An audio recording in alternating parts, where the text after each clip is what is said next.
Where do I start to compose an email? Most of us just go to our inbox and start sending emails to people. And this habit probably comes from, if you think about when you get postal mail, it all comes into your one postal box, you sort it and move on. But what I'd like to try to encourage you to do is think about mail in a different way. Think about mail as not today when you're sending an email, but 6 months from now when you're going to look for that email. And what is that email related to?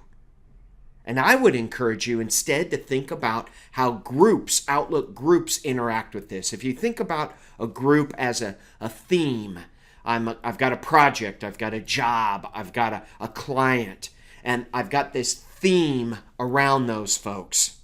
So if I want to see anything about acceleration, as an example, I'm going to go right to the acceleration group in Outlook. And within that group, I'm going to review old correspondence and I'm going to look at new correspondence. And if I want to create a brand new email from here, I'm going to hit new. It's going to actually come from that group and I can send it to whomever I want. If I wanted to send it to a member of this group like Francis, or I want to send it to my wife, I can send it there as well. It doesn't matter.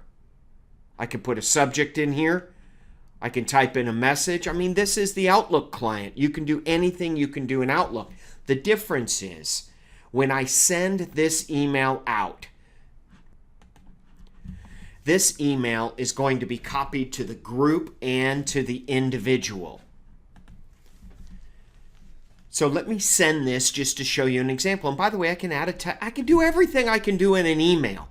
The difference is on the recall and how it's contextually connected. So let me send it.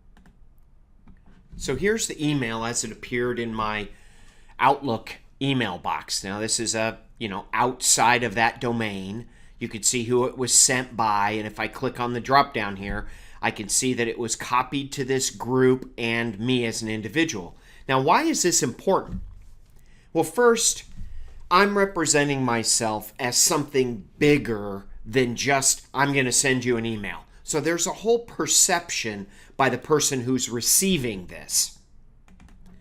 The second piece is, if I go to the group itself within Outlook, now I see that I've got this message here. I can do anything. I can reply to everybody. I can do literally everything I can do inside of the mail client.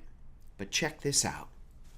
If this is going to 5 people in this group and I want to just confirm that I've got it, instead of typing thanks and copying 15 people on this correspondence, I'm just going to mark it as like.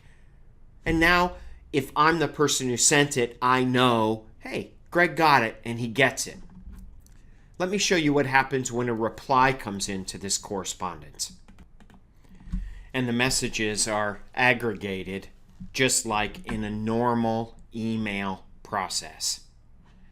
The other advantage you have with using this groups environment to initiate your emails as well as respond and interact to them is by default, any type of attachment that's attached to an email correspondence is automatically being associated to the Files tool and stored for you, which you can access in different areas across the Office 365 stack. And, of course, the calendar is there as well.